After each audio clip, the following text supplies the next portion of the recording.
नमस्कार प्यारे बच्चों, आज हम शिक्षा निदेशालय राष्ट्रीय राजधानी क्षेत्र द्वारा जारी की गई वर्कशीट नंबर 7 का अध्ययन करने जा रहे हैं। पिछली वर्कशीट में हमने वर्कशीट नंबर 6 में भोजन के घटक, विटामिन और खनिज लवणों का अध्ययन किया था। उससे पहले हमने कार्बोहाइड्रेट, वसा, प्रोटीन इनके बारे में पढ़ा था।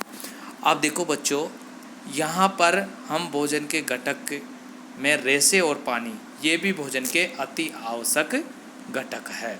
अब रेशे क्या होते हैं उनके बारे में मैं आपको यहाँ बता रहा हूँ कि देखिए रेशे क्या होते हैं। ध्यानपूर्वक आप सुनिए और समझिए। रेशे क्या होते हैं? ये केवल पादपों से प्राप्त होते हैं। किससे प्राप्त होते हैं? पादपों से प्राप्त होते हैं। पोषक तत्वों के अलावा रेशे, फाइबर किसी भी स्वस्थ आहार का एक अनिवार्य हिस्सा है। पोषक तत्व है जैसे वसा, कार्बोहाइड्रेट, प्रोटीन, खनिज लवण, विटामिन, ये तो पोषक तत्व हो गए। उनके अलावा रेशे भी हम भोजन का एक आवश्यक अंग है। फाइबर इन्हें इंग्लिश में कहते हैं। ठीक है। रेशे का मुख्य कार्य दैनिक आहार में वजन बढ़ाना है, यानी कि दैनिक आहार में वजन बढ़ाना है, जिससे मल आसानी से उत्सर्जित हो सके, हमारे शरीर से बाहर निकल सके। हमें रेशे को पचा नहीं सकते, हम रेशे को नहीं पचा सकते क्योंकि यह सेलुलोज का बना होता है। किसका? सेलुलोज का बने होते हैं। किसके बने होते हैं? सेलुलोज के बने होते हैं रेशे। सेलुलोज का पाचन हमारा शरीर अब नहीं करता। पहले जब मनुष्य घास फूस खाता था, जब सेलुलोज का पाचन करता था, अब सेलुलोज का पाचन नहीं करता। इस वजह से इसका पाचन नहीं होता, तो ये शरीर से बाहर निकलने की कोशिश करता है और एक कोशिश करता है तो इसके साथ में भोजन का जो अपशिष्ट भाग है वो मल के रूप में बाहर निकल जाता है। इसलिए रेशे अपशिष्ट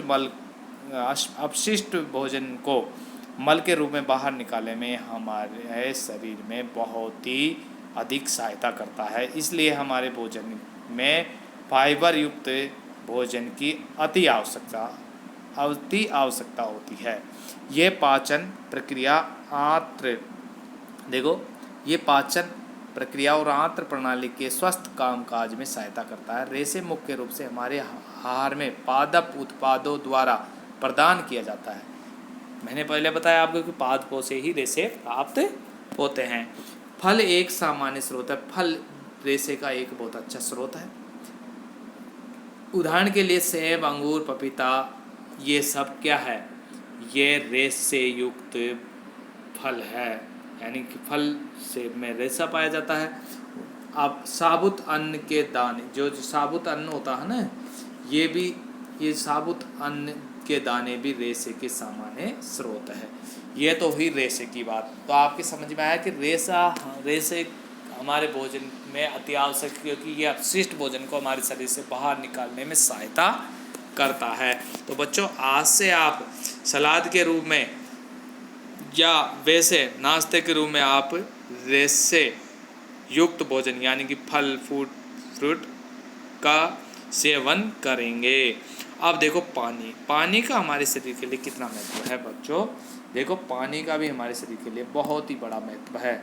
हम एक दिन भी पानी के बिना रहने की कल्पना नहीं कर सकते। क्या आप पानी के बिना रह सकते हो? एक दिन नहीं रह सकते। हमें हर दिन कम से कम 6 से 8 गिलास पानी पीना चाहिए, और गर्मियों में तो और भी ज़्यादा 10-11 गिलास भी हम पी सकते हैं, क्योंकि गर्मियों में हमारे शरीर में अधिक पसीना आता है और अधिक पानी पसीने के रूप में बाहर निकलता है। तो आपके दिमाग में बात आ रही होगी कि हमारे शरीर पर गर्मियों में पसीना अधिक क्यों आता है, या हम कभी जब दौड़ लगाते हैं या कोई हार्ड वर्क करते हैं तो हमारे पसीना क्यों आता है।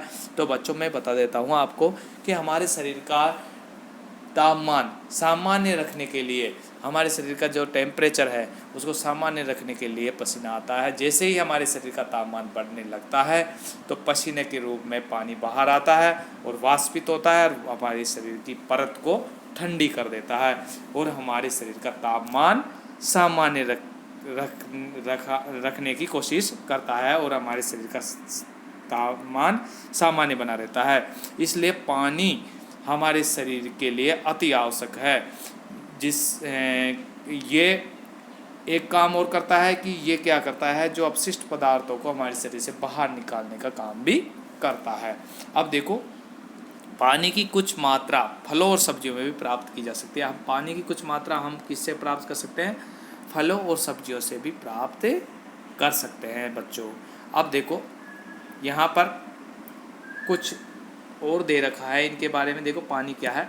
फलों और सब्जियों से प्राप्त की जाती है। हमें पानी की आवश्यकता क्यों है? अब आपको पता है पानी की आवश्यकता मैंने बता दी कि ये हमारे शरीर का नॉर्मल टेम्परेचर रखने के लिए पानी की अति आवश्यकता होती है। ये पसीने के रूप में बाहर आता है। एक हो रहा है ये एक अच्छा विलायक है। विलायक का मतलब जानते हैं, इसमें सब घुल जाता है। ये शरीर के सभी भागों में पचे हुए भोजन को ले जाने में मदद करता है। गुर्दे और आंत्र के समुचित यानी कि किडनी और आंत्र के समुचित कार्य के लिए भी आवश्यक है। ये आपको पता है हमारे शरीर में गुर्दे जैसे कि हमारे रक्त की अशुद्धियों को भी बाहर निकालने के लिए अति आवश्यक है। पानी जो कम पीता है उसके, बच्चों आपने सुना है, जो पानी कम पीता है उसके गुर्दे में पथरियाँ पड़ जाती है, पथरी पड़ जाती है ना, ऑक्जेलिक एसिड जमा हो जाता है। तो वो कम पानी पीने वाले के होता है, क्योंकि वो अशुद्धियाँ बाहर, ब्लड की जो अशुद्धियाँ हैं वो बाहर तो निकलती नहीं है और वो आपके गुर्दे में ही जमा होती चली जाती है। इस वजह से पथरी पड़ जाती है। इसी वजह पानी पीना अति आवश्यक है और वो भी 6-7 गिलास कम से कम रोज़ पीना चाहिए। ये पसीने और मूत्र जैसे गंदे पदार्थों को बाहर निकालने में भी मदद करता है। अब पसीने और मूत्र में क्या गंदा पदार्थ क्या है, जो ब्लड में इनमें अशुद्धियाँ रहती है उनको बाहर निकालने का काम करता है। ये हमारे शरीर को ठंडा रखता है। मैंने बताया ना आपको किस प्रकार से रखता है, कि हमारे पसीना आता है और हमारी जो शरीर का बाहरी हिस्सा है, हमारी जो चर्म है उसके ऊपर पसीना आता है तो वो वाष्पित होता है। वाष्पित होकर जब ऊपर उड़ता है तो वहाँ पर हमारी जो शरीर की जो चर्म है वो ठंडी हो जाती है, यानी बाहरी हिस्सा की परत जो है वो ठंडी हो जाती है, उससे हमें ठंड महसूस होता है। आपने देखा होगा जब गर्मियों में या आप खेल कर पंखे के नीचे आते हो तो आपके पसीना आया रहता है, वो पसीना वाष्पित होता है और आपको सर्दी लगने लग जाती है, क्योंकि आपके जो शरीर का टेम्परेचर बढ़ा हुआ था वो वाष्पित, यानी कि वो पानी को वाष्पित करने के कारण वो टेम्परेचर कम हो जाता है और आपको ठंड लगने लग जाती है। इस प्रकार से बच्चों आपकी ये वर्कशीट कंप्लीट होती है। इस वर्कशीट से संबंधित आपके कुछ क्वेश्चन दे रखे हैं, प्रश्न आंसर दे रखे हैं, उन्हें हम करते हैं। आपने रेसे और पानी के बारे में अच्छी तरह पढ़ा है, इन्हीं से संबंधित अब क्वेश्चन है। तो पहला क्वेश्चन है आपके कि मक्खन, जिस प्रकार मक्खन में क्या पाया जाता है, वसा पाई जाती है, उसी प्रकार फल में क्या पाए जाते हैं, फल में रेसे पाए जाते हैं। क्या पाया जाता है, रेसे पाए जाते हैं। समझ में आया आपके बच्चों, फल में रेसे पाए जाते हैं। अब देखो दूसरा क्वेश्चन है आपका, पौधों से मिलने वाले भोज्य पदार्थ रेसे होते हैं। क्या ये कथन सही है? बिल्कुल सही है। ये कथन क्या है हमारा, सही है। रेसे हमारे आहार का एक महत्वपूर्ण हिस्सा है। क्यों है? क्योंकि हमारे शरीर में जो हमारे भोजन का जो अपशिष्ट भाग है उसको बाहर निकालने में ये बहुत बड़ी मदद करता है। इस वजह से हमारे आहार का एक महत्वपूर्ण हिस्सा है। प्यारे बच्चों, चौथा क्वेश्चन है आपका यहाँ पर, ऊर्जा न देने पर भी पानी पीना क्यों ज़रूरी है? क्योंकि पानी एक बहुत ही अच्छा विलायक है। ये हमारे गुर्दे और आंत्र में से अपशिष्ट पदार्थों को बाहर निकालने का कार्य करता है और यानी कि हमारे शरीर का तापमान भी सामान्य बनाए रखने का काम करता है। ये आपका चौथा क्वेश्चन हुआ। रिक्त स्थान देखिए यहाँ पर, पानी एक अच्छा क्या है, विलायक है। क्या है? पानी एक अच्छा क्या है, विलायक है। पानी हमारे शरीर को हमारे शरीर का ताप सामान्य बनाए रखता है। पानी हमारे शरीर को ठंडा बनाए रखता है या ठंडा बनाए रखता है या तापमान सामान्य रखता है? तापमान भी सामान्य रखता है। पानी हमारे शरीर से गंदगी जैसे गुर्दे, यहाँ पर क्या है, गुर्दे जिसे किडनी कहते हैं, गुर्दे और आंत्र, क्या है, गुर्दे और आंत्र को में से अशुद्धियों को, ये क्या, देखो बच्चों यहाँ पर देखो, आप थोड़ा सा मैं समझा देता हूँ। इस जगह क्या है, इस जगह देखिए आप, ये यहाँ पर ये दे रखा है आपको, इसमें मैं बता देता हूँ आपको। ये देखिए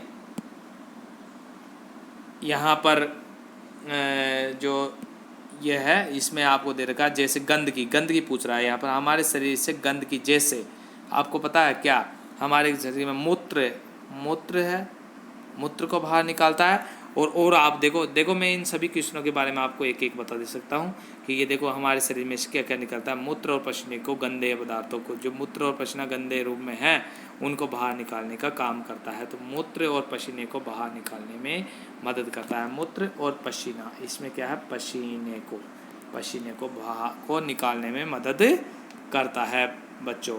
इसके बाद में देखिए आप, साबुत अनाज का सामान्य स्रोत किसका स्रोत है? साबुत अनाज भी किसका है? रेशे का सामान्य स्रोत है।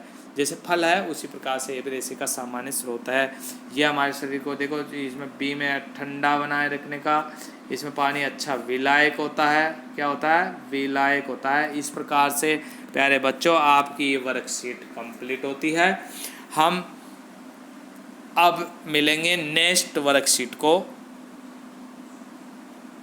तब तक आप इस मेरे द्वारा जारी की गई वीडियो को ध्यानपूर्वक देखें और अपने और साथियों को दिखाएं और उन्हें भी सब्सक्राइब करने के लिए बोलें और आप भी सब्सक्राइब करें, जिससे जैसे ही मैं यूट्यूब पर वीडियो डालूं आप तक पहुंच सके।